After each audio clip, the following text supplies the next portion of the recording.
This episode is brought to you by Amazon Business. We could all use more time. Amazon Business offers smart business buying solutions, so you can spend more time growing your business and less time doing the admin. I can see why they call it smart. Learn more at amazonbusiness.com.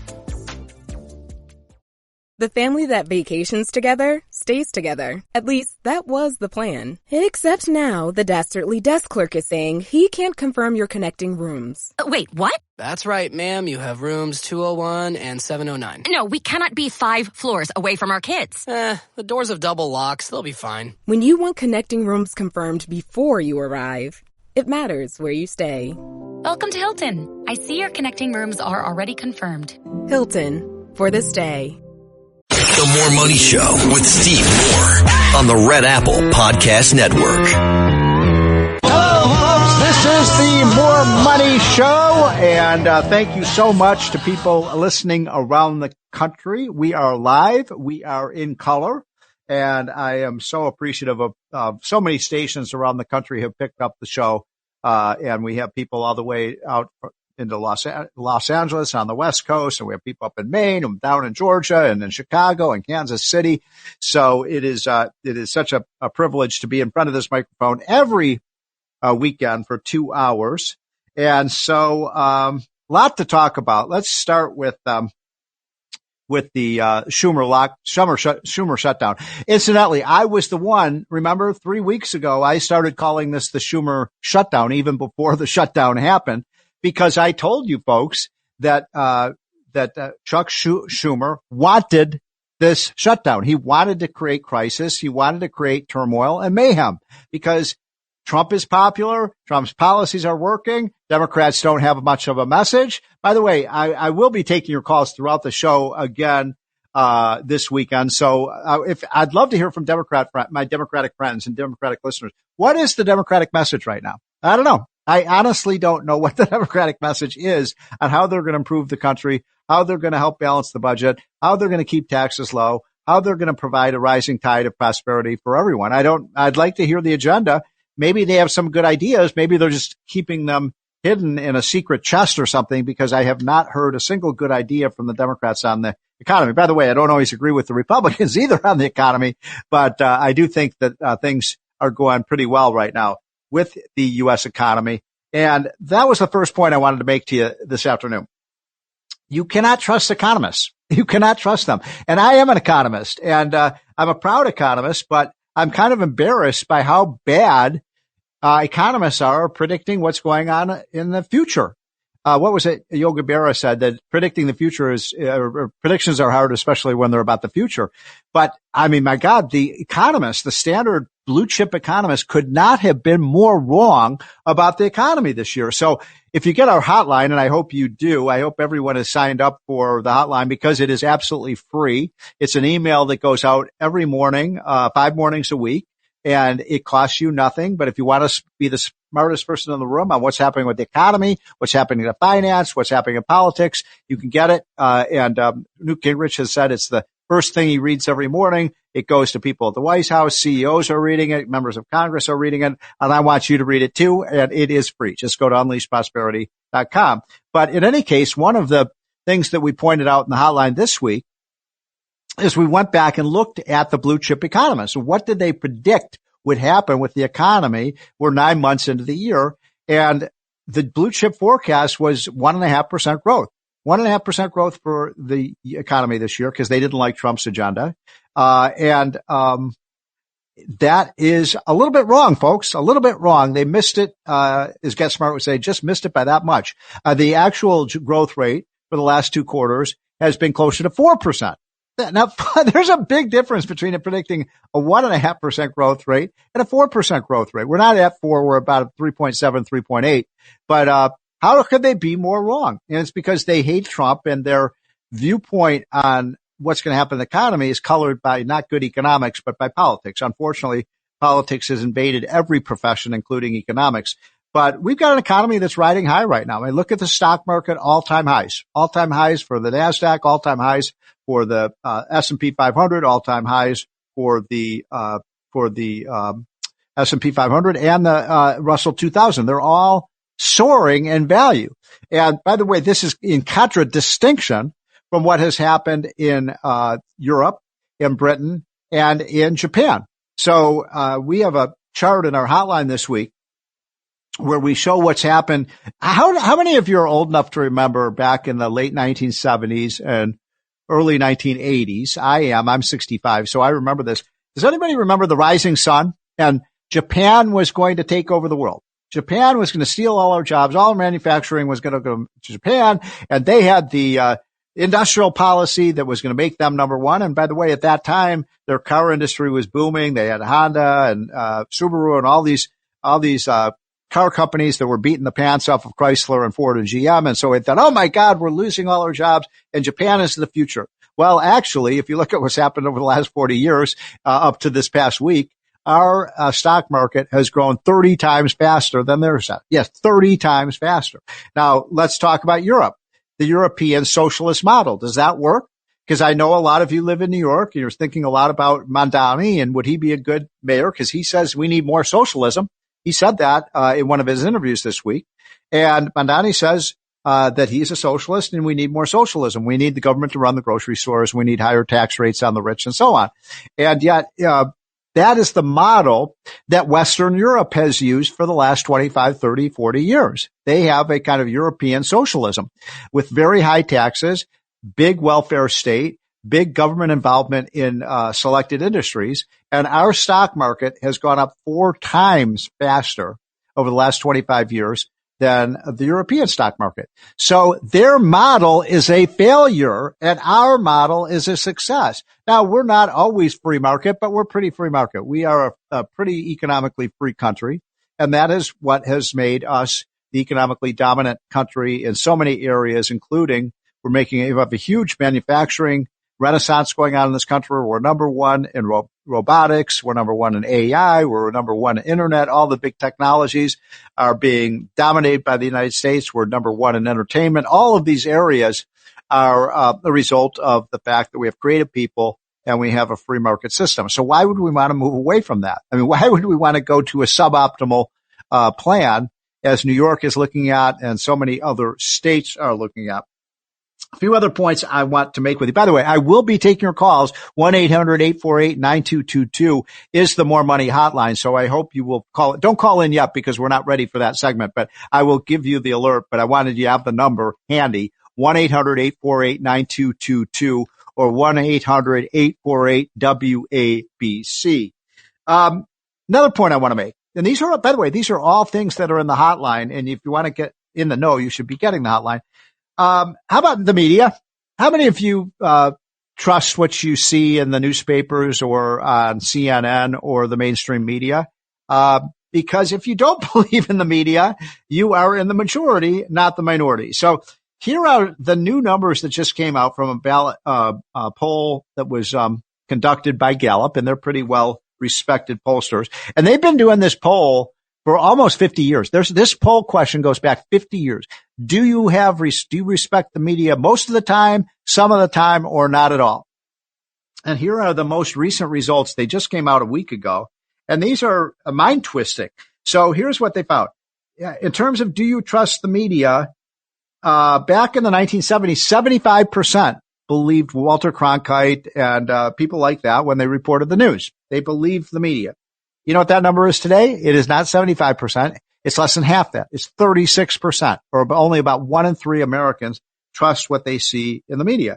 And one of the more amazing things is that if you're a conservative / Republican, as I am, this is an amazing number. Only 12% of Republicans and conservatives believe what we call the fake media, or what Donald Trump would call the fake media, because it is so often fake.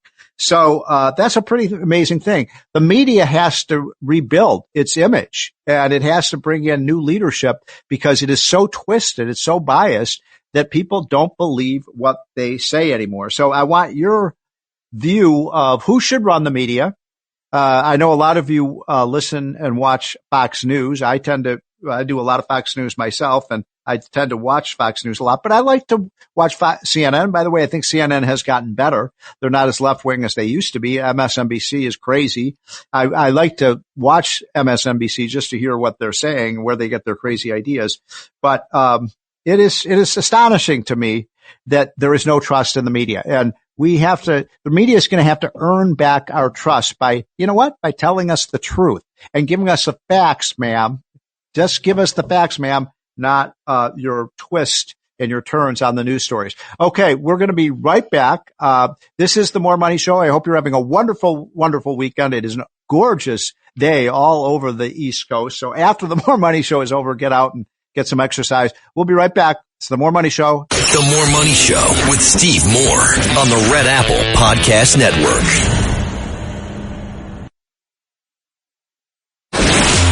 The More Money Show with Steve Moore. Entertaining and informative. On the Red Apple Podcast Network.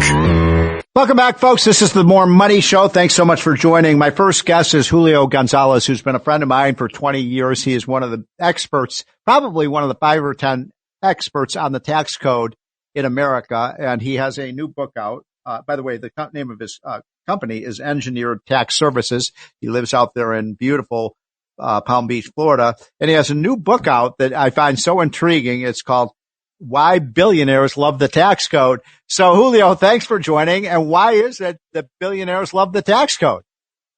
Well, Steve, you made it so great with President Trump, the administration, Congress. You made a tax bill that's so helpful to so many people, so many small businesses, but yep, it's a little bit complex. So, that book helps small business owners, individuals kind of dissect all the good things you put in there, Steve. And ultimately, once they have that knowledge and read the book, there's so many things they can do to reduce their taxes, preserve that capital, thanks to you and thanks to Congress. And it's just wonderful.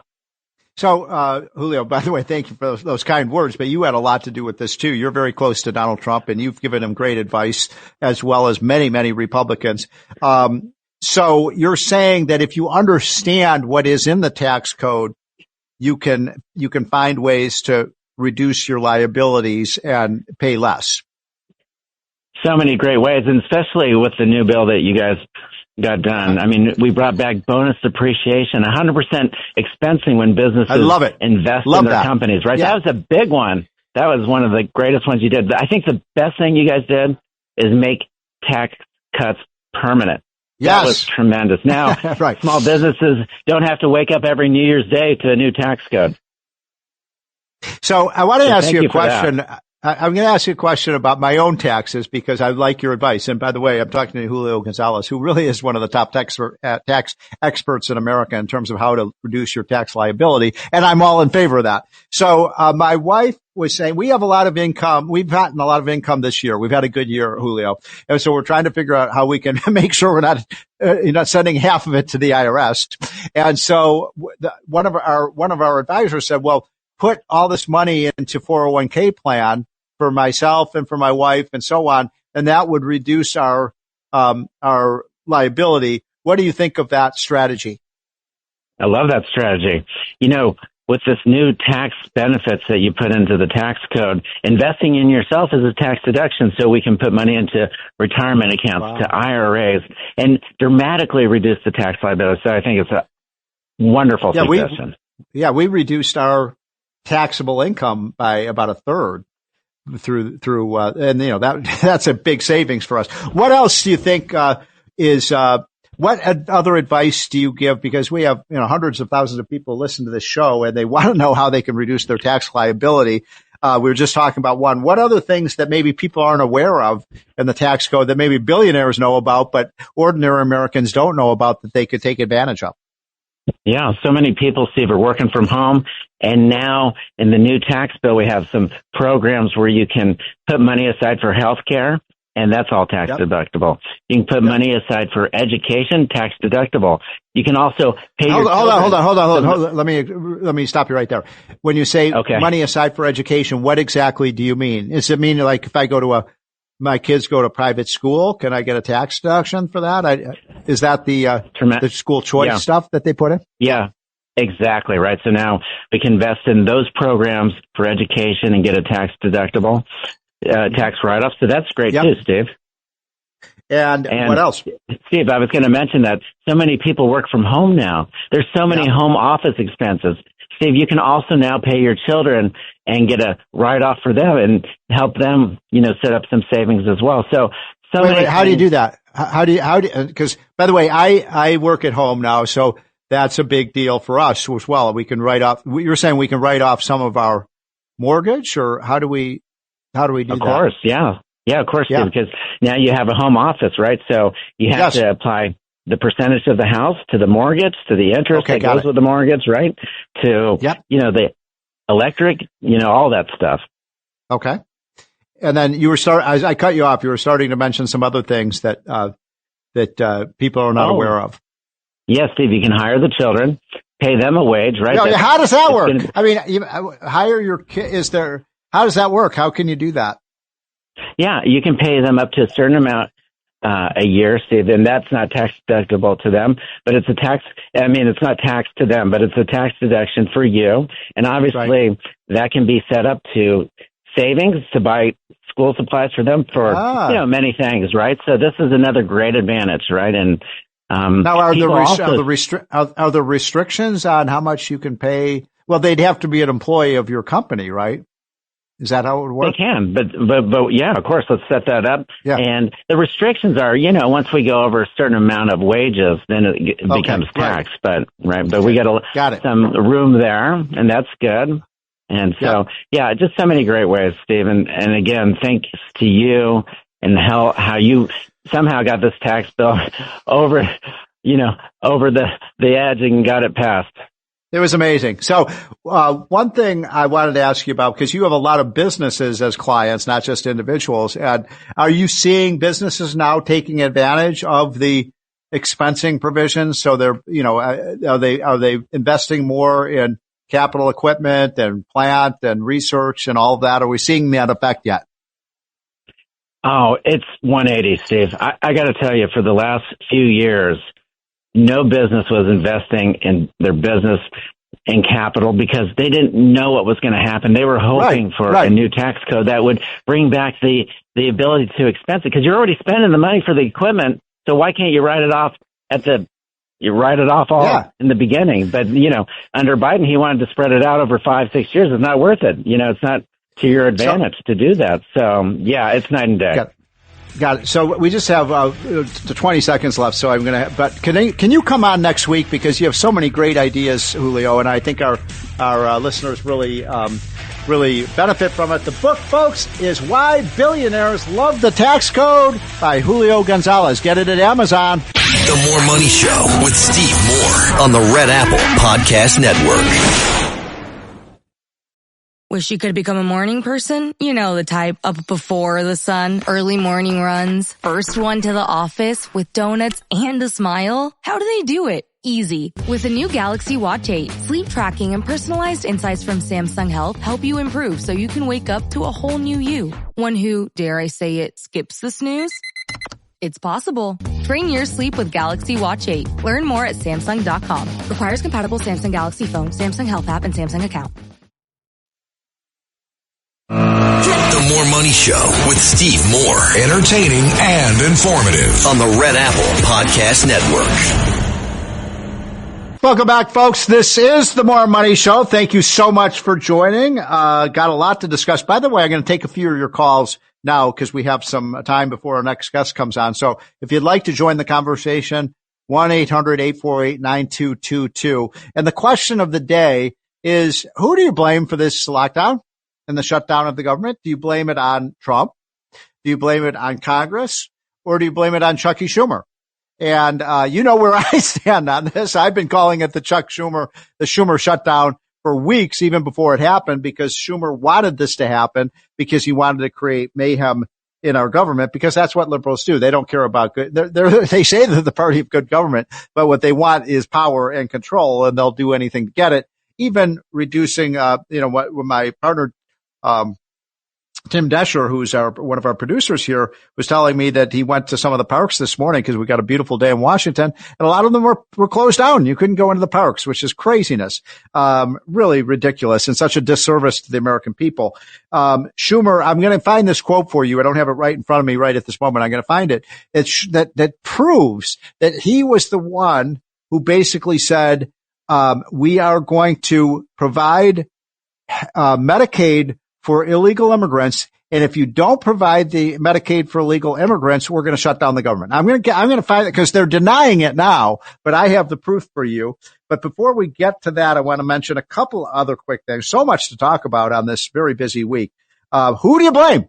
Who do you blame? I blame Schumer, but if you think it's Trump or you think it's, Mike Johnson, who's the Speaker of the House, or someone else, or just the dysfunction of government, let me know, because I'm kind of angry about this. I mean, this costs money. And, what is this also, by the way, with non-essential government employees? Why do we have non-essential government employees? Why do we? If they're non-essential, why do we need them? We're losing $2 trillion a year, folks. We don't have a lot of money to be paying people who are not doing anything that's essential for you and me. And by the way, I am going to nominate because I've got the mug. My mug says Senator Schumer is the non-essential employee of the year in the federal government. And if you have someone else that you want to nominate that's a good question too, Mr. Producer. Who would you say is the non-essential government employee of the year? My pick for that is Senator Chuck Schumer. Before we get to your calls, and Mr. Producer, let me know when people come on. 1-800-848-9222 is the number. Who's the non-essential federal government employee of the year? Maybe AOC. Okay. A couple of other quick things I need to bring to your attention. One is outrage of the week. Gavin Newsom is the governor of California. He may run for president. Right now, the polls have him, and the betting markets have him as the most likely 2028 Democrat nominee to be their nominee for president. But did you know it's been about a year since all those horrible fires ruined so much of Southern California? And as you all know, tens of thousands of homes were burnt to a crisp because of that outrageous fire that Gavin Newsom couldn't put out, even though they're only a mile away from an ocean there. And so here we are a year later, and this is just a despicable statistic. Only 10% of those homes reconstruction has even begun. Only 10%, because there are so many regulations in California. You can't rebuild a house even when the government let it burn down to a crisp. 10%, 1 out of every 10 of those homes. That is so unfair to the people who owned that land, had homes, lost everything they had. Now the government won't let them rebuild on their own property? What is wrong with California? And this guy wants to be president of the United States? Is that a joke?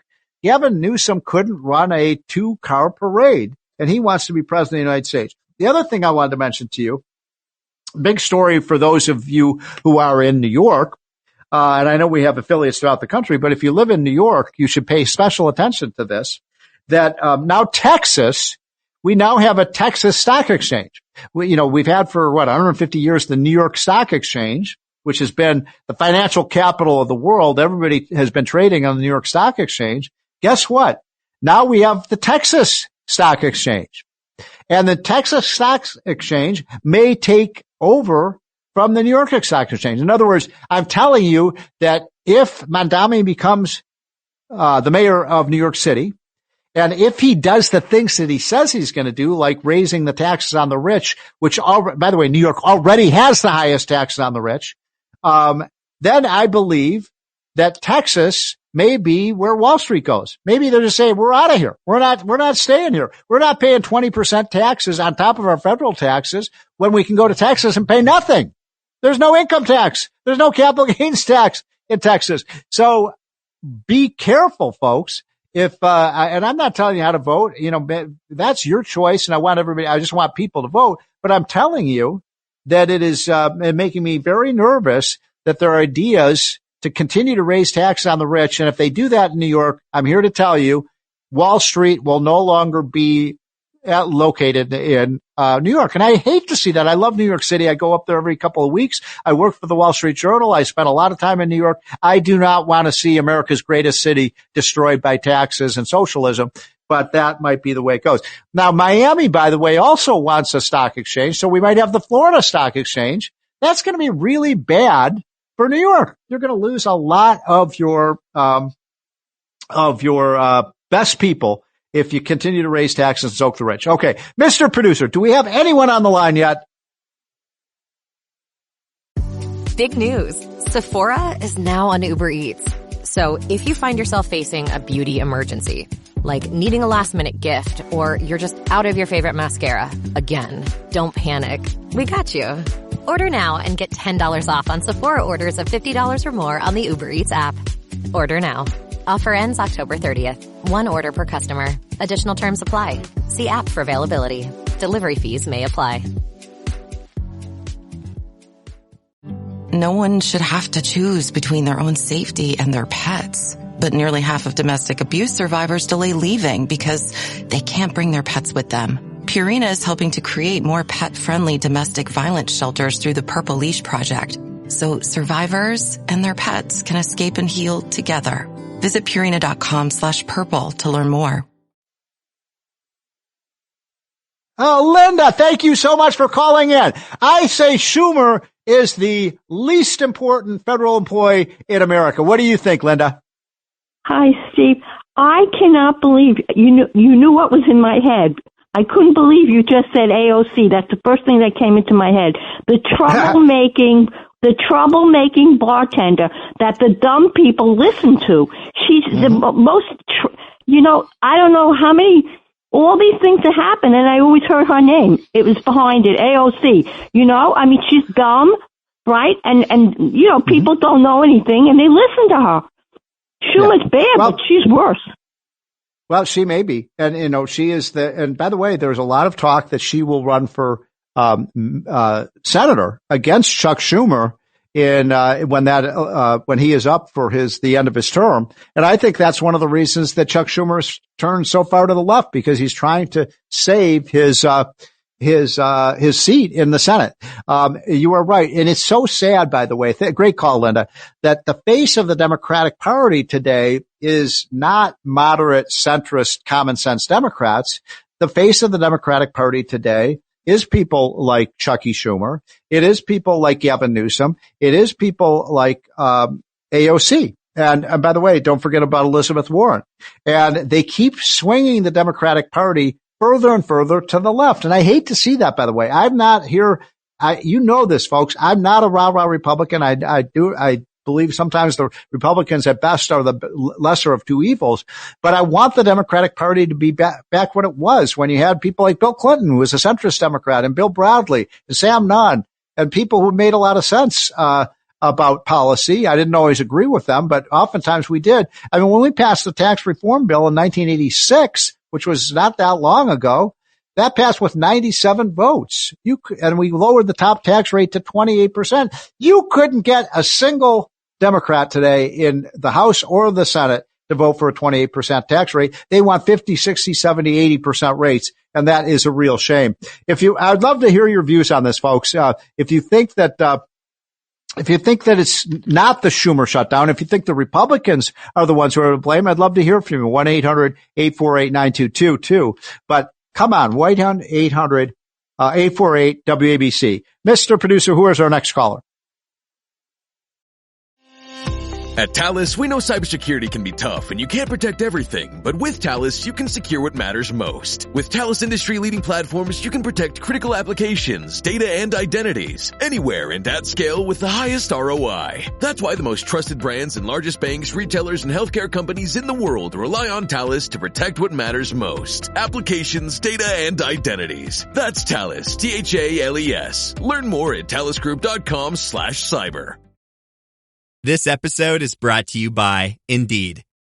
When your computer breaks, you don't wait for it to magically start working again. You fix the problem. So why wait to hire the people your company desperately needs? Use Indeed's sponsored jobs to hire top talent fast. And even better, you only pay for results. There's no need to wait. Speed up your hiring with a $75 sponsored job credit at Indeed.com/podcast. Terms and conditions apply. Hi, Steve. Yes, hi. How you doing? It's Alexis from New Jersey. Yes, Schumer is the most overpaid and non-essential employee. I did call. I spoke to your call screener. I wanted to just give you something to run by Mr. Trump. I sent a message to the White House, but of course the essential, what is it? Everything is shut down. So very simple. Why don't we, every illegal alien that goes in for emergency care into hospitals or these other clinics, everything, why don't we just get their identification and charge their countries a tax, a tariff? We can call it the American truth, the American medical tax truth, and make it a tariff, make it a tax, take it out of their budget that we give them. Very, very simple. This way, it's going to make other things fall in line, along with their voting, their registration, where they live, everything.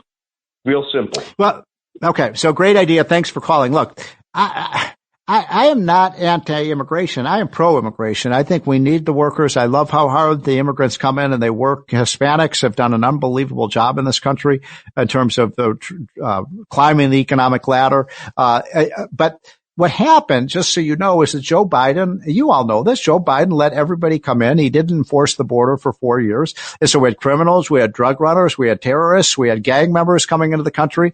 It increased crime. It caused mayhem. I keep using that term with respect to Democrats because it's almost like that's what they want, is that they want mayhem.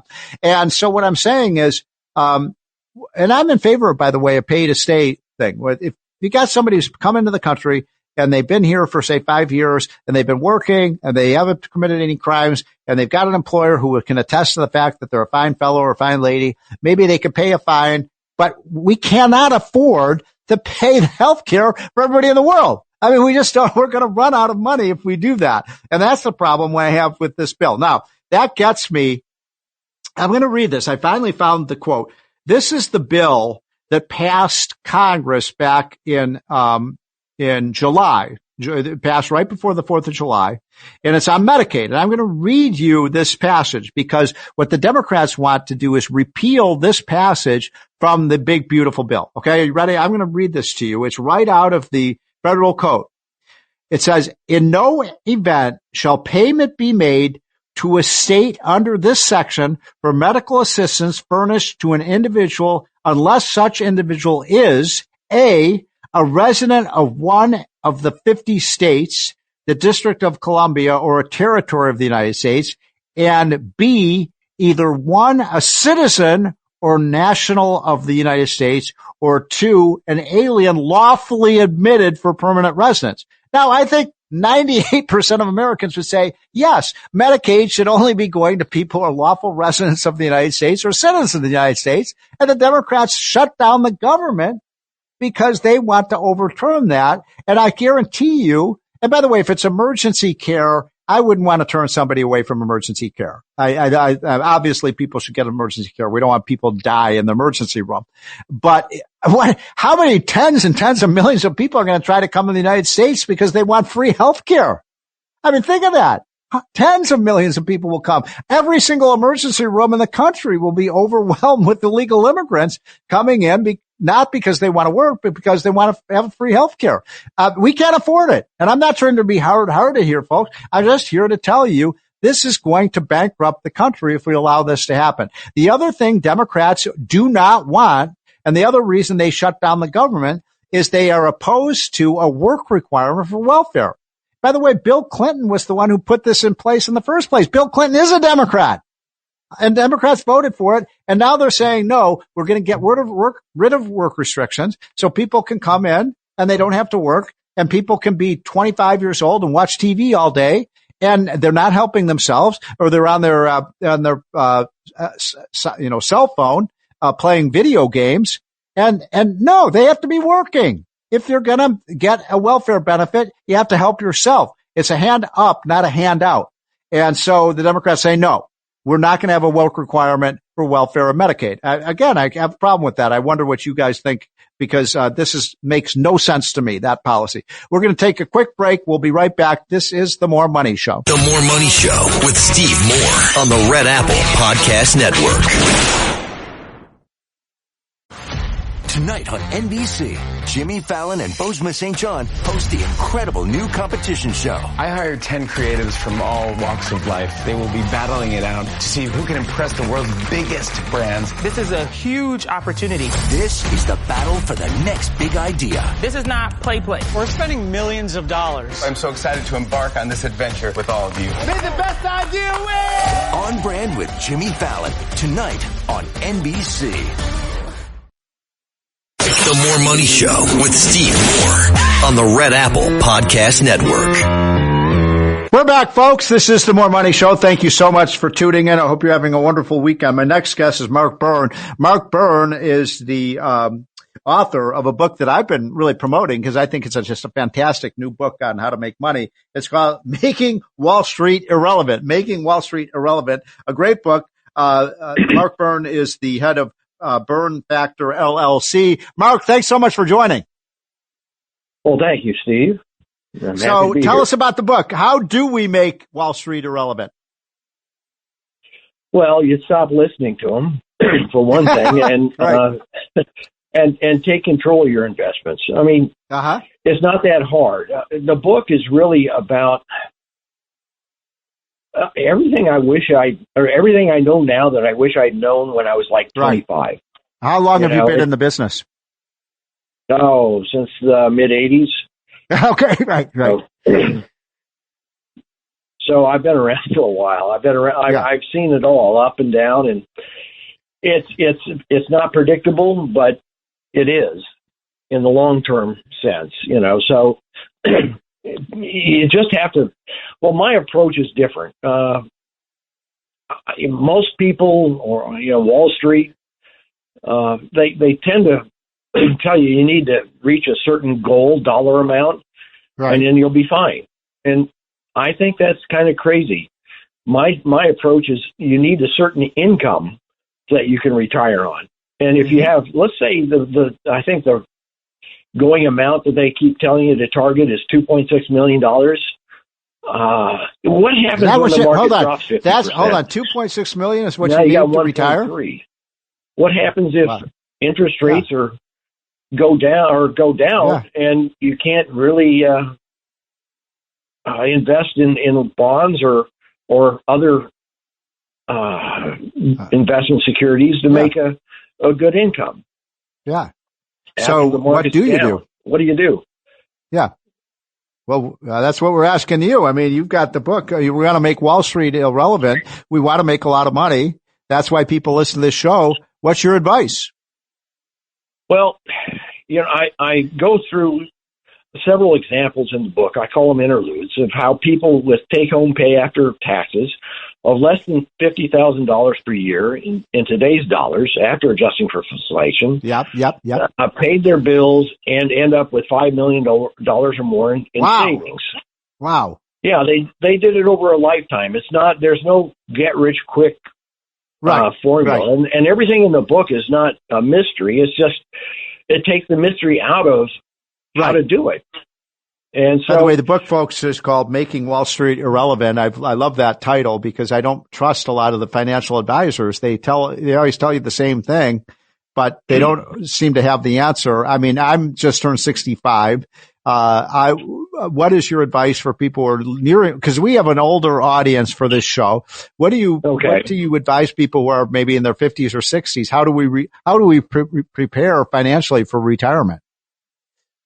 Well, it's like anybody. I mean, you need to pick up from wherever you are and adjust your goals. And I like to think of it in terms of investing for income and have an income goal rather than a dollar goal. So I like to invest in, primarily either real estate or stocks, and primarily in dividend-paying stocks. And when I invest in stocks that pay dividends, I like those that have a good history of raising their dividends every year. Some companies have done it for 50, 60 years and grown the dividend. We just have a minute or two left. Give me a couple examples of dividend stocks that you like, that you hold. Right now, I like Alexandria Real Estate. Okay. And I like Oh, gosh. Let me just take a quick look at my portfolio. Yeah.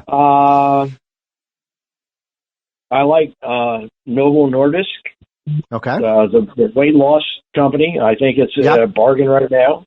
Okay. Johnson & Johnson is another one. Johnson & Johnson pays dividends, right? Yep. And they've paid them for a long time. Yep. And so is United Health. And I think H2O America is a water company, and we're not going to stop drinking water. Just had a really good quarter, but the stock went down, making it a bargain. Mm-hmm. So those are just a few. And so the idea is you're going to have to have a dependable income when you retire, and so you're going to have to have the right stocks in your portfolio. Making Wall Street Irrelevant is that available on Amazon? How do people get that book? Well, you can get it at Amazon or any place that you buy books online. It's available everywhere. Yeah. Well, it's a fantastic read. And if you want to make more money, folks, get Making Wall Street Irrelevant. Mark Byrne, thanks for writing this book. And it's The Byrne Factor, LLC. We'll be right back. The More Money Show with Steve Moore on the Red Apple Podcast Network.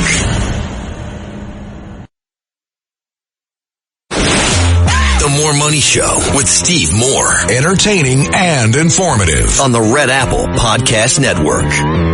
Welcome back, folks. This is the second hour of the More Money Show. Two of my favorite people, the Beatles and Donald Trump. And I was so honored to have Donald Trump endorse my book, which is called The Trump Economic Miracle. And by the way, it has been an economic miracle what's happened so far in this first 9 months of the second term.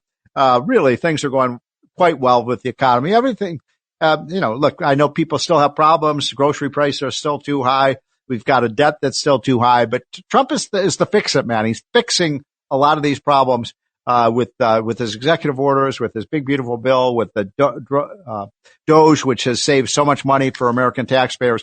So it's good. It's all going well. And, thank you to Donald Trump for that nice, tribute. I really enjoy being with him. I was with him a few weeks ago in the Oval Office. And, one of the things that when I was there in the Oval Office, it's just so cool to be there. Obviously, it's just one of the most famous rooms in the world. And he says to me, Steve, look at all these portraits. He's put portraits of all the famous presidents around the Oval Office. And, he's got obviously Abe Lincoln and George Washington and Madison and Theodore Roosevelt and some of our great, great presidents. And he, I said, well, Mr. President, these are all wonderful. I agree with all of your choices here, but he left out someone. There was one portrait that belonged there that wasn't there. One of the, I think, 5 greatest presidents in American history. And of course, that's Calvin Coolidge, who was, keep cool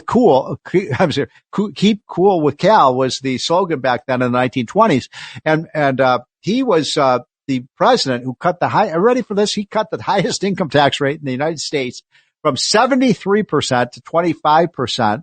And the tax revenues boomed when he did that. It was the Laffer curve in action. Lower tax rates led to higher revenues because the economy went on the biggest boom ever. And that was exactly 100 years ago, by the way. Thinking about that, it was, mid 1920s when, Calvin Coolidge was president. And, he was my producer just told me that he is the only president who left with the government smaller than when he came in. That's a pretty cool achievement for Calvin Coolidge. By the way, there's a great book called Coolidge, that you can read by Amity Shlaes, which tells that whole story. So next time I go in to see Donald Trump, if I ever get that chance again, and I tend to go see him every 6 months or so, if I get that opportunity again, I'm going to take in a big portrait of Calvin Coolidge and help him put that on the wall because he belongs there next to Abe Lincoln and George Washington and James Madison and our great, great presidents throughout history. Of course, by the way, Ronald Reagan, right behind when he's sitting there in the Oval Office behind the desk there, right, next to his left shoulder is a big, big, portrait of the great Ronald Reagan, who does belong on Mount Rushmore. And if Trump stays on the course that he is on right now with fixing the problems in our country, who knows? Maybe he belongs on Mount Rushmore. I know he thinks he should be there. And I'm going to withhold judgment until the end of his term. But so far, I like a lot what is happening. By the way, the average family gained something like $7,000 of income after tax in Trump's first term in office. And that compares with less than 1,000 for Biden. So people did much better economically from a finance standpoint under Donald Trump. So this is the reason, though, that I'm a bit angry this afternoon. Why is it that we have a government that's shut down right now? Why? It makes no sense to me. Why do we? Then here's another thing. Why do we have hundreds of thousands of non-essential government employees? Why? We're losing 2 million. We're bringing in 5 trillion in revenues, and we're spending 7 trillion. Do the math there, folks. 7 minus 5 is 2. We have a $2 trillion annual deficit. We're borrowing through the wazoo, and yet we're spending money paying non-essential government employees. I don't get that. I just don't get the logic of that. No business would do that. Incidentally, I am going to be taking your calls throughout the second hour of the More Money Show. 1-800-848-9222. I have nominated Chuck Schumer as the least essential federal government employee. He's the least essential government employee, but I'd like to hear your ideas. Who is the least important federal employee that we have right now? I know there are a lot of choices, maybe AOC. I don't know. Some of you may say Trump. If you don't like Trump, you may not want him to be a federal employee, but I'd love to hear your answers to that. And who do you blame for the shutdown? I'm blaming Chucky Schumer because he wanted it to happen. I said this for weeks. It's the Schumer shutdown, and it is. And get the damn government reopened. Come on. You guys are acting like kids. We're going to take a quick break. We will be right back. We got a great show for you. I will be taking your calls. We are live. We are in color. This is the More Money Show. The More Money Show with Steve Moore on the Red Apple Podcast Network.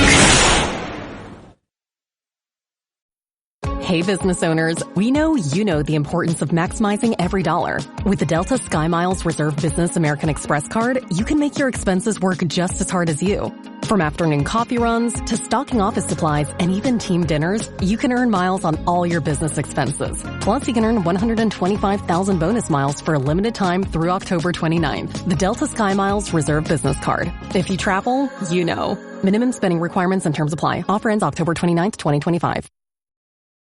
This episode is brought to you by Nespresso and Samra Origins by the Weekend Coffee Collection. Introducing Samra Origins. My collaboration with Nespresso is a connection to my roots, to my mother, Samra. Coffee that hits the right notes. It transports you. Crafted with unique notes and bold soaring flavors. Experience a taste that moves you. Nespresso and Samra Origins. Discover more at Nespresso.com. The More Money Show with Steve Moore. Entertaining and informative. On the Red Apple Podcast Network. Hello, folks. This is the More Money Show. We are live. We are in color. We're having a great time. I hope you're having a great weekend. It is absolutely gorgeous weekend all over Crest. Something about October. It's just the weather has been absolutely spectacular. It's like a beautiful 75 degrees in most areas of the country with the sun shining and nice breezes. So get out there. And by the way, my producer, Tim Desher, was saying you can listen to the show on the app, right? The More Money app. So if you're out there exercising and you've got your headphones on, listen to the app, the More Money Show app. Okay. So I'm going to take one quick caller before we get to our next guest. Gordon from the Bronx. Gordon, what you got for us? Yes, Steve. A great show as usual. I agree with you that people who do not deserve to receive Medicaid should not get it, as you just pointed out. But I wonder about the logistics. How are we going to examine tens of millions of people receiving Medicaid to determine who's eligible and who's not eligible? Gordon, that is a great question. Thank you for calling. That's why I take your calls, folks, because we have so many smart listeners and so many smart callers. And this is a great point. How do we know? How do we know if somebody's in the country legally or not? Here's my thing. If you are ever going to get a government benefit, if you're going to get welfare or you're going to get any of these programs, you have to, when you sign up for the programs or when you go to the government office to get the check and the money, you have to prove to the person behind the window that you're a citizen and that you're a legal resident of the country. And if you're not, sorry, we're not giving you the money. It seems pretty simple. If you think you're going to get free health care from the country through Medicaid or these other government programs, and you can't prove that you're lawful entrant of the country, no, sorry, adios. We're not paying you the money. We're not paying for your health care. We're not paying for your food. We're not paying for your rent if you're not, if you don't have proof of either citizenship or legal residence. I mean, that seems obvious, doesn't it? We cannot afford to provide free health care, free food, free rent, free this, free that for everyone, in the world. And by the way, you know, I had a Uber driver the other day who was a great guy. I love talking to the Uber drivers, and most of them tend to be immigrants. I'd say over half of them are immigrants, and I love immigrants. If they're here legally, they are great contributors to our country. And one of them was from Sudan, and he had just been in the country for about a year. His English was not that great, but it was improving, he told me. And we had an interesting discussion, and he had seen me on Fox News, and he had heard me, so he knew who I was. And we talked a little bit immigration. I said, look, I love immigrants, but they have to come in the legal way, the lawful way. That's what makes our country great. And he made a really interesting point to me, folks. And I just love this point. He said, Steve, you know, I just came to Somalia. He said, I bless he is a legal resident. He said, I kissed the ground here because it's so that, you know, think about what it's like in Somalia versus the great US of A. And then he told me something that I thought was really interesting. He said, Steve, I want to tell you something. Everybody in the world wants to come to the United States. Everybody does. I mean, those people want to leave their country. They don't want to go to England. They don't want to go to China. They don't want to go to France. They don't want to go to Spain, Italy, Mexico. They want to come to the United States because everyone in the world believes the United States is the place where we are the land of the free and the land of opportunity. And I'm all for it, but you got to come legally. So no, sorry, you're not getting free stuff when you come here. You got to pull yourself up from your britches. Okay. My next guest is Larry McDonald, who is one of the top investors in the country, just one of the real smart guys. And he has a great book that I wanted to bring to your attention, and that's why I brought him on the show. Larry McDonald is the author of another book you can get on Amazon called Listen When Markets Speak. How to Listen When Markets Speak. So, Larry, thanks so much for joining. Hi, Steve. Thanks for having me. Okay, so what does that mean, listen to when markets speak? Well, you know, Steve, you hear a lot from analysts on Wall Street, and they're talking about data centers, they're talking about artificial intelligence, but you want to track the infrastructure for this. In other words, you want to look at the price of copper, you want to look at the price of electricity, and you want to try to connect the dots.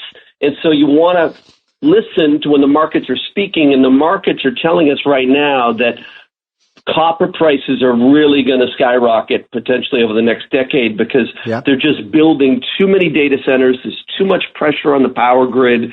And so we're trying to listen when markets speak, and we're looking for those clues for the future. So hold on. Let me just stop you right there. So copper, I agree with you. I think commodities have done very well this year, even more better than the stock market. So gold and silver, but also commodities like copper. And copper is essential for our electric power system, right? Essential. I mean, the power grid in the United States, the power grid, Steve, is 30 years old in some places. It's unbelievable. It's one of our greatest vulnerabilities. I mean, we need to protect our power grid system. If terrorists really wanted to destroy the country, rather than, blowing up a building, if they blow up our power centers, we're screwed. Yes, and the grid is so stressed now, and now we're going to put another 1,000 data centers. So listen to this, Steve. Copper miners this year up 63%. Wow. Amazon and Apple are essentially unchanged year to date. This is a new kind of regime that we talk about in the book. It's a whole new portfolio construction. Yeah, everyone's long. Everyone's long the 2010 to 2020 portfolio. You know what I mean? No one's thinking about the next portfolio. So right before you came on the show, you emailed me a chart that shows the growth of the copper prices. I knew copper was up, but I didn't realize it was up by that much. What other commodities do you like? Well, we talk about in the book uranium around nuclear power. Oh, I bought uranium. I bought uranium about 2 years ago, and it's doing great. Yes, and it's still in a bull market. Remember, these commodities go in like 10-year bull markets. So uranium was in a 10-year bear market, and now we're basically in the second year of a new bull market. Yes, and the amount of power, the amount of nuclear power plants coming online globally is something. Oh, I couldn't agree more, Larry. I mean, nuclear. Even my Democratic friends are starting to come around to nuclear. And we are going to be building nuclear plants, and not just in the United States. China's building nuclear plants. A lot of European countries are going back to nuclear. So it's very simple. You need uranium for nuclear power, right? Right. And natural gas has been in a bear market. What happened, Steve, this year, a lot of the Wall Street consultants were predicting a really, really hot summer in the Northeast, and it came in very cool. And so air conditioning so much for global warming. Low. Right. Yeah, exactly. But because of that natural gas prices really collapsed. And so natural gas companies that produce natural gas, that create natural gas, like Antero or Range Resources, these stocks are really great values because once again, natural gas is going to be the key for artificial intelligence and power. So you think I want to be clear on what you're saying. So natural gas prices, you're right, are very low. They're down to about $2. But you're saying you think because demand is going to go up, that natural gas, you want to buy natural gas or not? Yes. Yeah. In other words, they're going to build these data centers around the United States. Yes. So right now, if you think of like consumption of electricity over the next 10 years, potentially 20% of our electricity demand is going to come from these data centers. And for sure. I mean, actually, I've seen statistic that the data center. In fact, I'm an investor in a data center. And we're building data centers all over the country, and they're going to, this, Larry, I mean, they're going to double to triple our electricity demand over the next 10 to 15 years. So anything that we need for generating electricity is going to be probably a very hot commodity. Right. And Steve, you're a real pioneer in terms of understanding populism. You were out there 6 years ago. You saw these changes. If these guys in Washington don't get out in front of this is a real disaster for politicians because these data centers and all these billionaires are going to increase the prices of electricity, and Joe Lunchpail is going to end up holding the bag, right? So we need a lot more natural gas, a lot more nuclear power to prevent real populist uprising. Now, you sent me some other charts as well of things that you were high on in terms of the trends. What else? I think copper, I agree with you. I think copper is it's going to be in great demand, and it's like if something's in great demand, its price goes up. What else? Well, the big themes of robotics is another one. So Elon Musk is talking about 100 million robots, right? Right. And the 100 million. So basically, everybody's going to have their own robot at some point. Everyone's got to have their own. But think of the copper and the rare earths that are in there, right?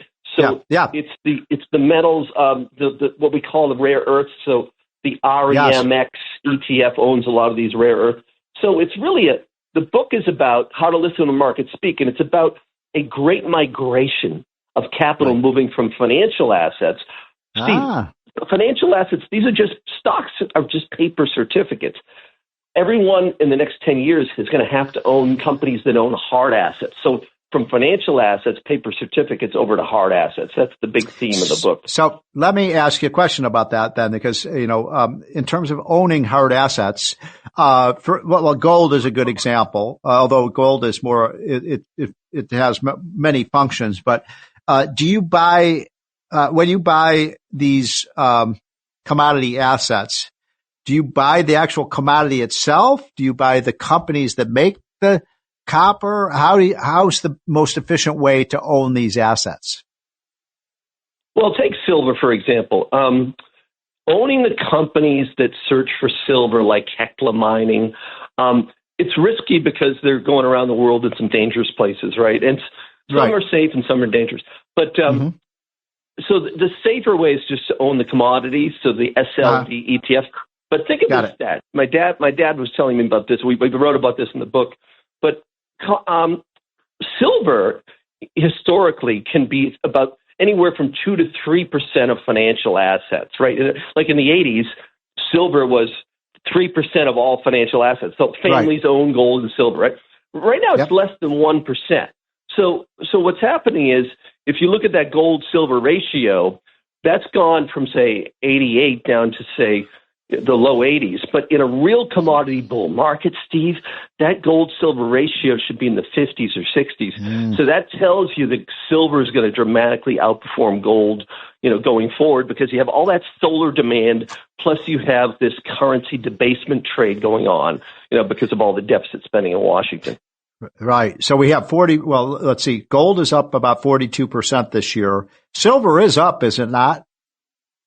It's up a lot, but the point is, Steve, the jaw-dropping point is the ownership of assets, of American wealth. People just don't own, you're really like anybody that owns silver, people look at you like you have three heads, because everyone's in NVIDIA, everyone's in Amazon, everyone's in these old, the 2010 to 2020 portfolio. But my prediction is we're going back to that 1968 to 1981 type regime where... Oh, my God. I hope not. That was the worst market. That was the most bearish market we ever had. Right? Well, what I mean is 5 years from now, people are going to own a lot more commodities, right? So silver is going to go from 1% to maybe 3% of American ownership. That's a huge increase. Yeah. So the book, the book, by the way, is How to Listen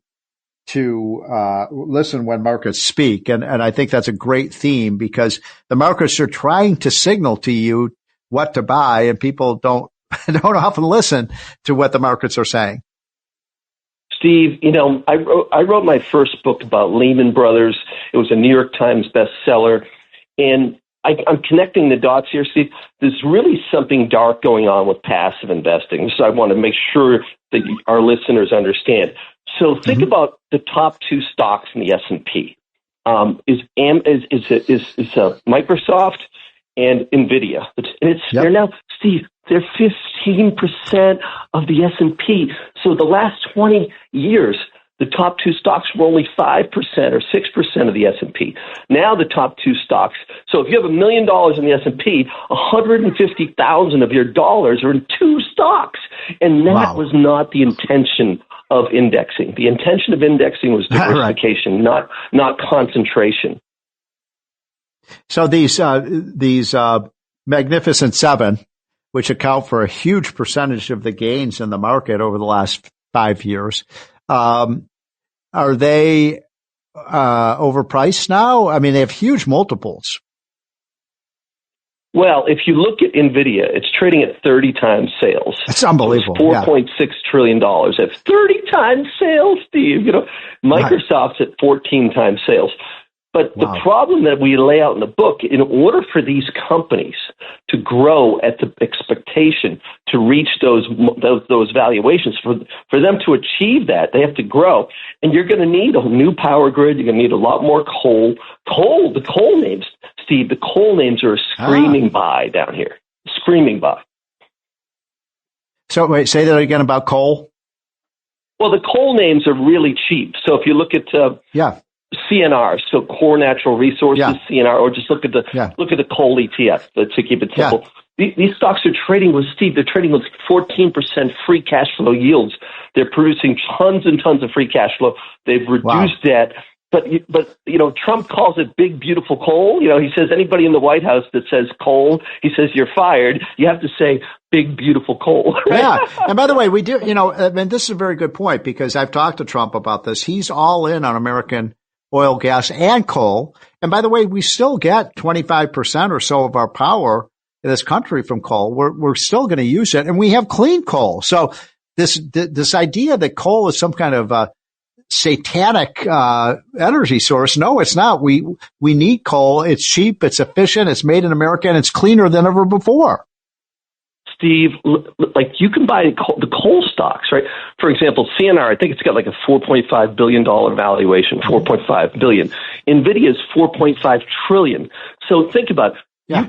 Coal names, you know, NVIDIA, if it goes up, say, 5 times, it's going to be 3 times the size of U.S. GDP. Whereas a coal stock that's only $5 billion can go up 10 times, and it's still a tiny. Yeah, it's a big up potential. A very big upside potential with coal. I agree with you on that one. I mean, we have cleaner coal. We got a president who wants coal. The wind and solar revolution is kind of petered out. And so, and by the way, China is building 50 coal plants. Where are they going to get their coal from? Well, that's what I talk about in the book, Steve, is like, you know, capitalism really is, it's just, we're playing by the rules. They're cheating on coal. You know, everyone's exported their green guilt in Europe over to China, and China's just destroying the planet. They're producing literally 3 times the amount of coal than the rest of the world. Like the United States is barely producing any coal relative to China. Yeah. You know, it's ridiculous. It's outrageous. Well, Larry, thanks so much for joining us. Larry McDonald. He is the author of How to Listen When Markets Speak. It's a great book if you want to make more money, and that's why you listen to this show, because that's the theme of the show. Larry, come on again soon, and get the book, folks, How to Listen When Markets Speak. This is the More Money Show, and we will be right back. The More Money Show with Steve Moore on the Red Apple Podcast Network. Tito's Handmade Vodka is America's favorite vodka for a reason. From the first legal distillery in Texas, Tito's is 6 times distilled till it's just right. And naturally gluten-free, making it a high-quality spirit that mixes with just about anything. From the smoothest martinis to the best Bloody Marys. Tito's is known for giving back, teaming up with nonprofits to serve its communities and do good for dogs. Make your next cocktail with Tito's. Distilled and bottled by 5th Generation Inc., Austin, Texas. 40% alcohol by volume. Savor responsibly. The More Money Show with Steve Moore on the Red Apple Podcast Network. That was Donald Trump promoting my book. How cool is that? Get the book, by the way. It's called The Trump Economic Miracle. And what we've seen so far this year, and as we saw in his first term, was an economic miracle. Incidentally, in our hotline, I hope you get our hotline every day. Just go to unleashprosperity.com and get it for free. It costs you nothing. But we talked about how, you know, Trump would have been reelected in 2024 had it not been for COVID. Obviously, I mean, the economy was booming until COVID hit. And one of the things about COVID that is, you know, as we still look at the after effects of this, is that most countries have not gone back to the level of freedom they had before COVID and the lockdowns. And I happen to believe that the lockdowns that happened under COVID were one of the greatest abuses of power by government in the United States and around the world. Maybe in modern times. Never have we seen anything like this, where the government shut down schools, shut down churches, shut down businesses, shut down restaurants, shut down parks. I mean, it was amazing. And incidentally, that's relevant to what's happening right now, because Chuck E. Schumer has shut down our government, our non-essential services. So if you wanted to go to a park, or if you wanted to go to some of the government offices, they're closed down. Thank you, Chuck E. Schumer. And for what? For what? So we can get health care for illegal immigrants? None of this makes any sense. I'm angry about it, frankly, folks. It is the Schumer shutdown. And if you think I'm wrong about that, call in. Come on, 1-800-848-9222. We have 1 or 2 open lines. And let me know. Let me know why you think Trump is responsible for this lockdown. He didn't want it to happen. It was Schumer who did, but this is a free country. This is freedom of speech radio. So if you disagree with me, please call in and tell the operator that you want to disagree with Steve Moore, and I'll put you right on the air. Okay. But in the meantime, we have Richard from the Bronx. Richard, are you still there? Okay. Oh, we have never mind, Richard. I got to put you on hold because one of my favorite congressmen is on the air with us, French Smith from, the great state of Arkansas. And he is the chair of the Financial Services Committee. He's been a longtime friend. And Congressman, thank you so much for joining. Steve, it's great to be with you here on day 4 of the Schumer shutdown.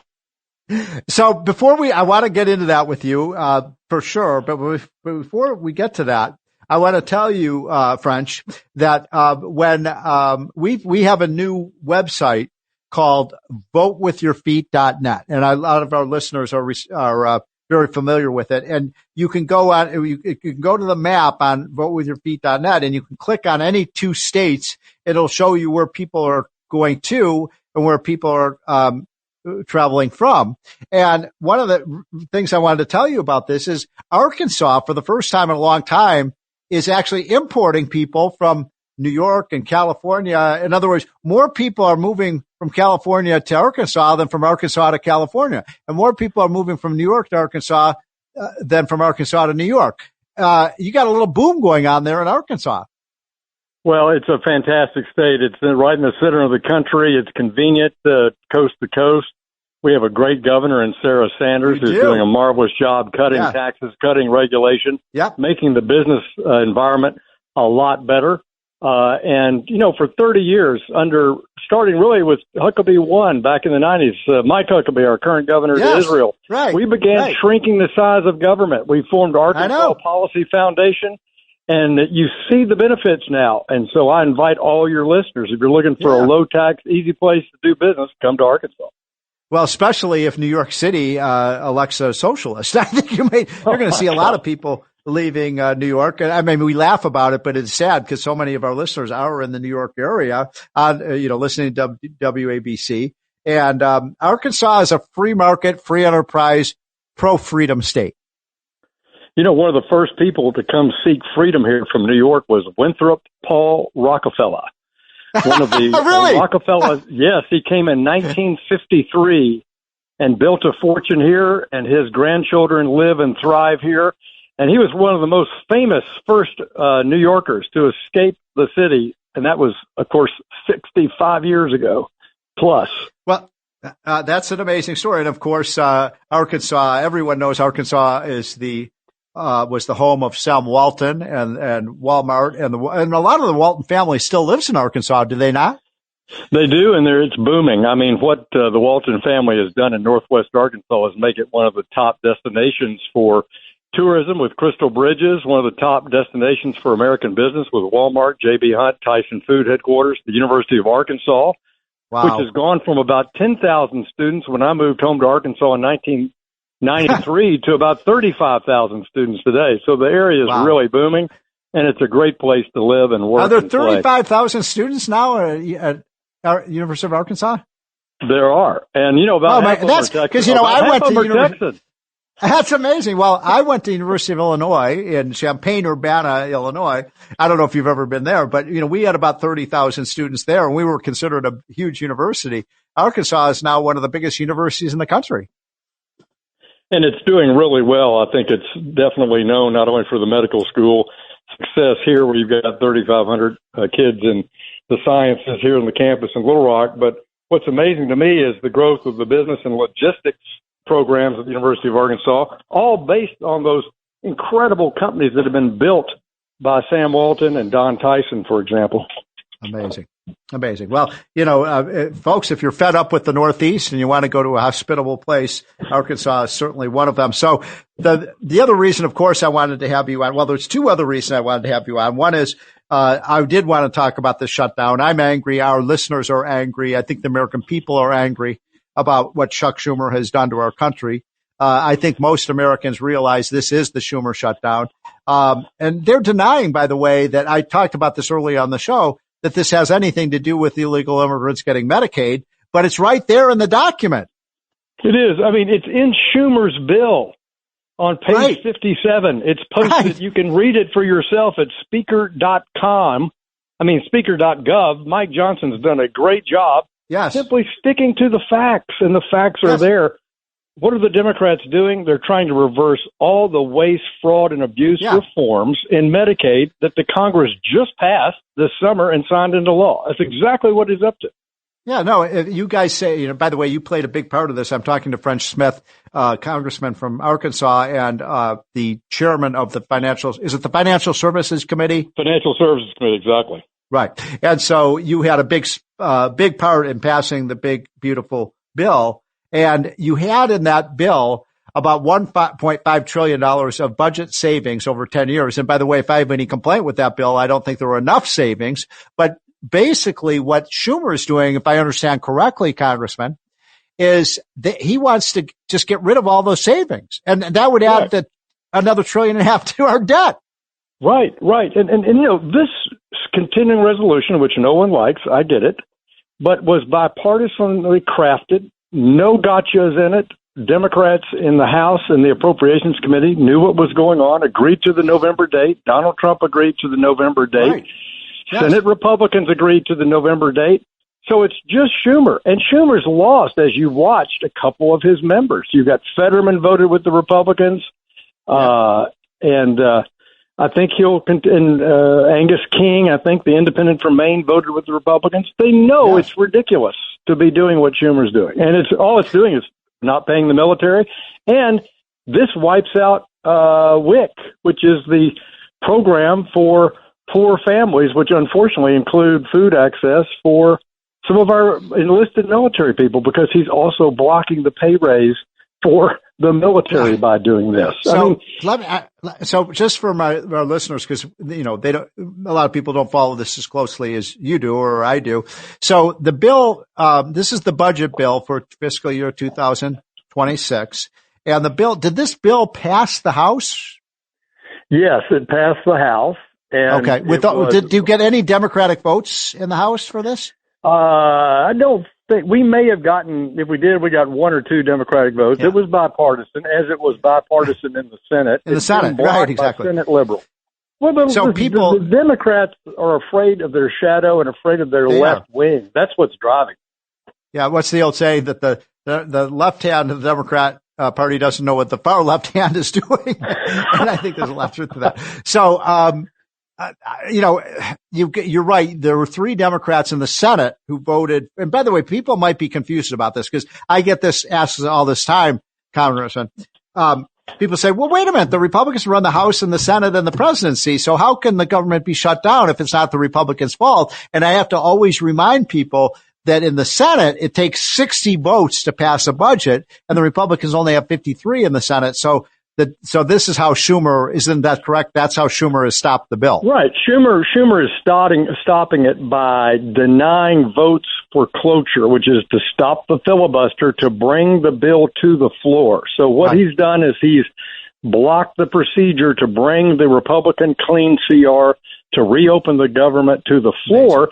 And he's published a substitute bill, and it's in the substitute bill, Steve, that you'll find that he reverses all the Medicaid reforms. And yes, I'm sorry, it does include offering public sector Obamacare, Medicaid for illegal aliens in the country. And people go, well, that's not in there. Well, it is in there. It is in it. Yes, it is. By the way, I read that passage from the bill earlier. I know. I mean, these guys just lie about this. Now, tell us, Congressman, because I think the Democrats look silly here. I always say that it's the old parable of the guy who digs a ditch and then, for his enemy to fall into, and then he's fallen into it himself. And that's what Schumer has done here.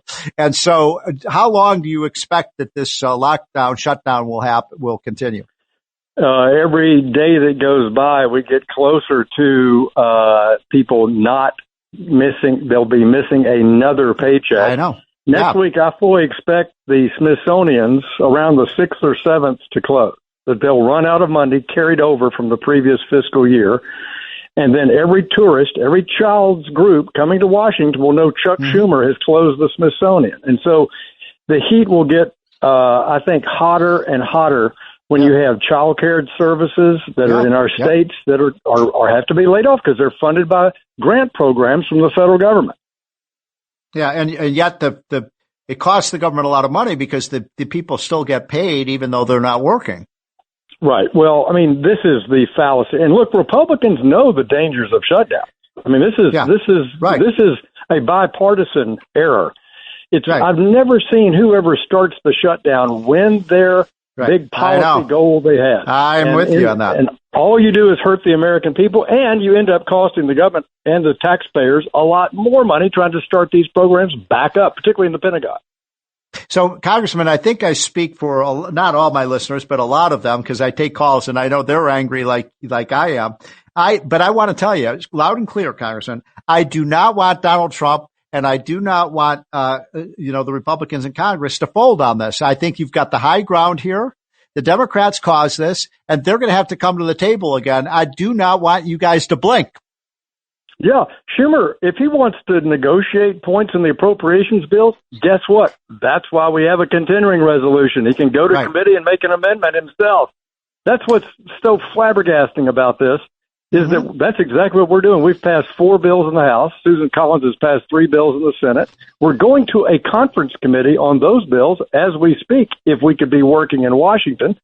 And we want to keep working till November 21st, and Schumer's welcome to bring up any subject he wants to in that process, and he knows that. This is all politics, and it isn't Republican politics. It's internal Democrats disarray because they hate Trump and they're afraid of their own left wing. That's the bottom line. That's why we're going through this kabuki theater with the top negotiator of the Democrats, Chuck Schumer, who I assume is on his way to a retirement village soon in the next 2 years.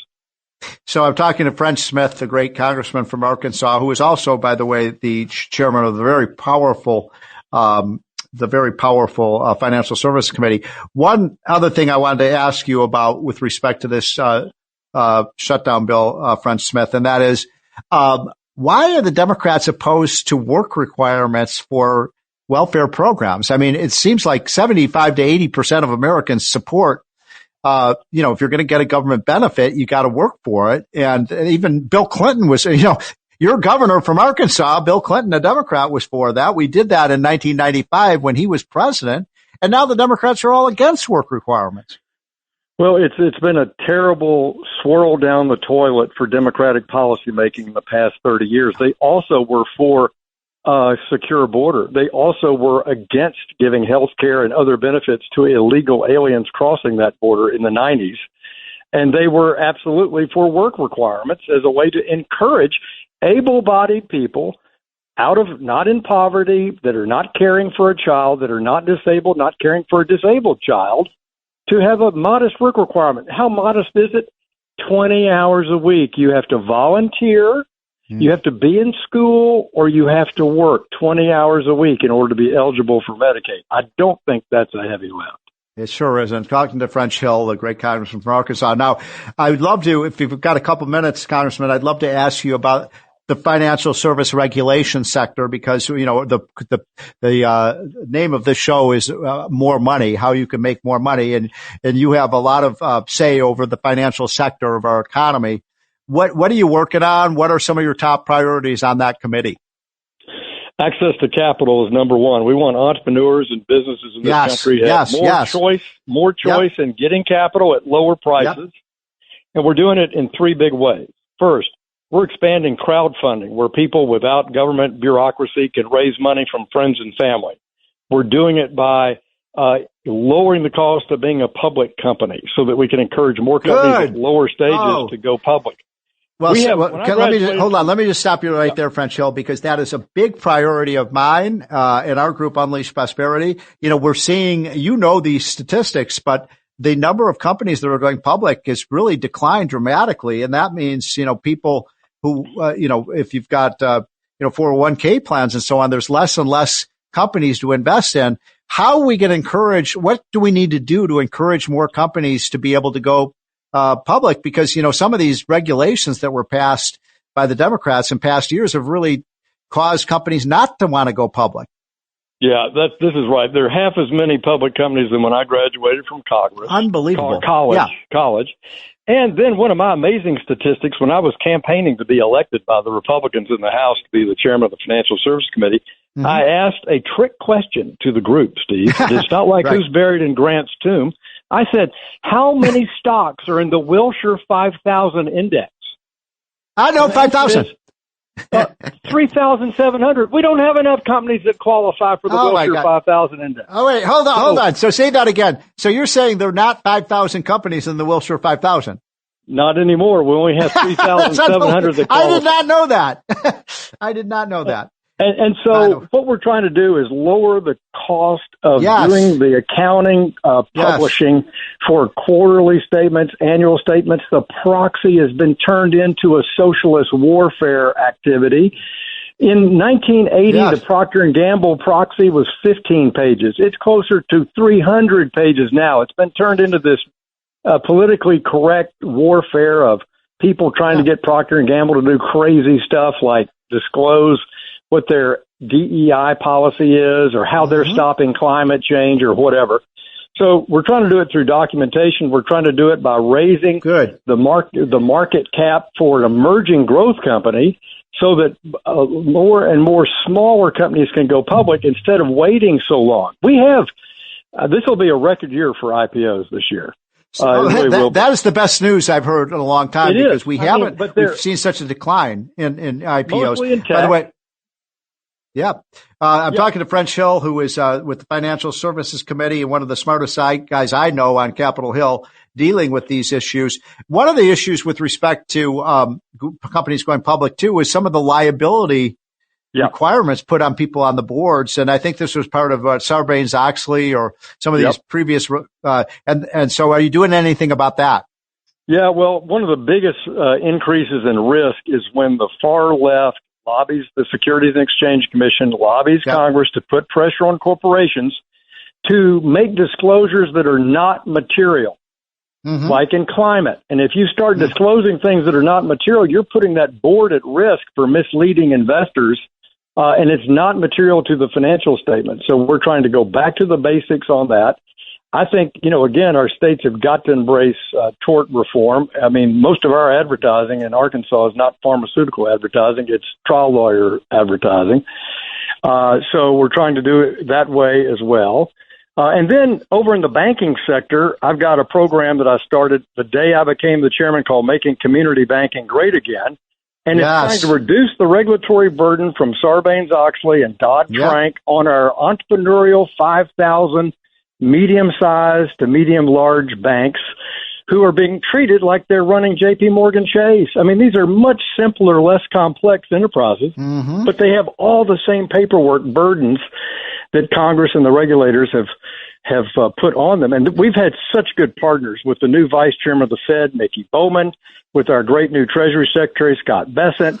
They're working with us hand in glove, along with Senate Republicans led by Tim Scott of South Carolina, to lower this regulatory burden on our simple, straightforward community bankers so they can build more houses and help farmers. Yeah. I love this. And we've only got a couple minutes left, French Hill. So I want to ask you one last question related to what you're talking about, the Financial Services Committee, which is one of the things that I find heartbreaking about our country. We've lived through the greatest, boom in the stock market over the last 40 years in the history of the world, with respect, the Dow was at 1,000, now it's at 45,000. And the shame of this is that so many Americans have not been part of that. The Democrats are always complaining, that, only the rich benefit from, stocks. How can we, further democratize stock ownership in this country? One of the issues that I've been promoting for many, many, many years is, employee stock ownership plans and things like that. And I wonder if this is an issue for you about how we get more Americans into the market so they can build real wealth. Well, we want an ownership culture, and that's why I like the Trump accounts that for every baby born from the 250th birthday of our country next year, they're going to get a investment in the Standard & Poor's 500 index, $1,000. People can match it. Charity can match it. Companies can match it. And it'll give them some opportunity to build and see financial literacy at work, see market forces at work. So, okay, hold on, just one thing. Sorry to interrupt, but I want to because you just said something important. So when you get this you're not getting $1,000 cash. You're getting $1,000 like a stock ownership in the broad. Oh, I see. Okay. Got it. And so that's good, but there's more. I think we should lower the definition of an accredited investor, that if you have talent, knowledge, skills, and ability, you should be able to invest in private businesses. I think you should have more diversity of investments in 401k plans. We've got to get America across the board from the poorest family to the richest the ability to have choice in investments, and that's something that we're dedicated to on the Financial Services. Well, I'd love to have you, we've come to the end of this interview, but I'd love to have you come on in a few more weeks and keep us abreast of what you're doing. This is exactly the right agenda. It is it's, a populist agenda to help the working class Americans have access to capital and ownership. That's what we've got to do. Thanks for having me, Steve. All the best. Keep up the great work. Thank you, French. This is the More Money Show. We'll be right back. The More Money Show with Steve Moore on the Red Apple Podcast Network.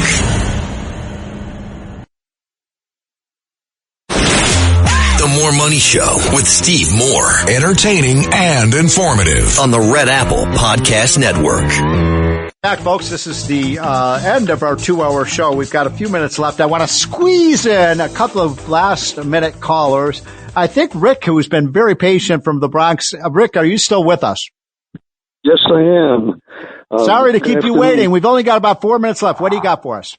Okay, now, most of the things the Democrat candidate for mayor of New York City, I'm sorry, I can never remember his name, wants to do, he cannot do unilaterally. Right. He has to ask the state legislature.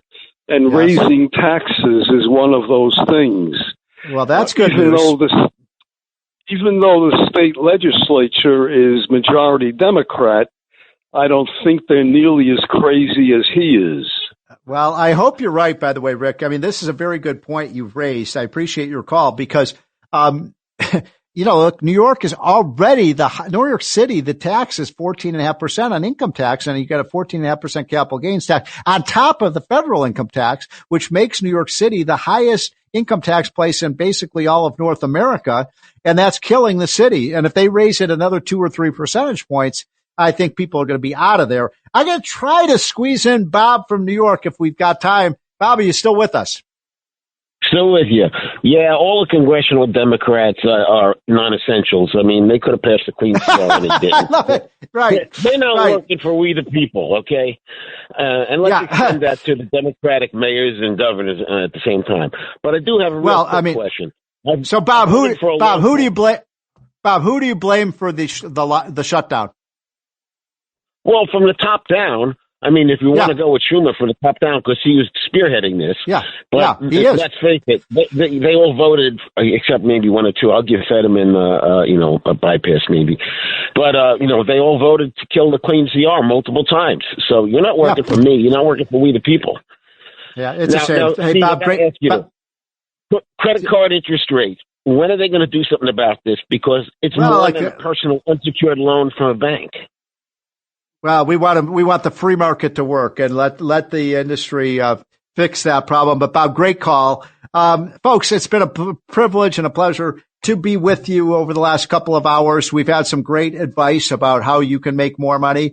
I'm going to tell you, I think that Republicans will not fold here. They are not going to blink. They're not going to budge, nor should they. And by the way, I'm not a rah-rah Republican, but Chuck Schumer is out of line here with his Democratic friends. It's all politics. It has nothing to do with what's best for our country. What's best for our country is get the government back open again, open up the parks, open up the Smithsonian, get people back to work. Why are we paying people for not going to work when we're losing $2 trillion a year? If you think I'm angry about this, you are right. I am. It is shameful what is happening. This is Schumer. I said this a month ago on the show that Schumer wanted to shut down the government. He has done it, and he has fallen into a ditch. And I believe within the next 3 or 4 days, when they have the next vote, I think Schumer is going to lose, and we're going to get this government up and running again, and we're going to get this thing functioning. Now we have to actually cut spending. By the way, if Schumer gets his way here, folks, they will add another $1.5 trillion to our national debt. Do they care? Do they care about the fact that they're bankrupting our country? I don't think they do. So it is time for Schumer to fold them because he's holding a losing hand. This is the More Money Show, folks. I hope you have a wonderful weekend, and we'll be back same bat time, same bat channel next week. Thanks for listening to More Money with Steve Moore. You can hear More Money with Steve Moore Saturday afternoons at 1.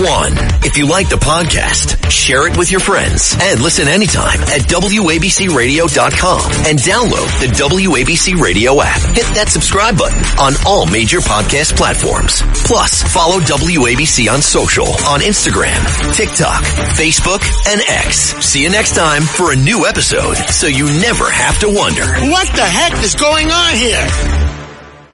Mint is still $15 a month for premium wireless. And if you haven't made the switch yet, here are 15 reasons why you should. 1, it's $15 a month. 2, seriously, it's $15 a month. 3, no big contrast. 4, I use it. 5, my mom uses it. Are you playing me off? That's what's happening, right? Okay, give it a try at mintmobile.com/switch. Upfront payment of $45 for 3-month plan, $15 per month equivalent required. New customer offer first 3 months only. Then full price plan options available. Taxes and fees extra. See mintmobile.com.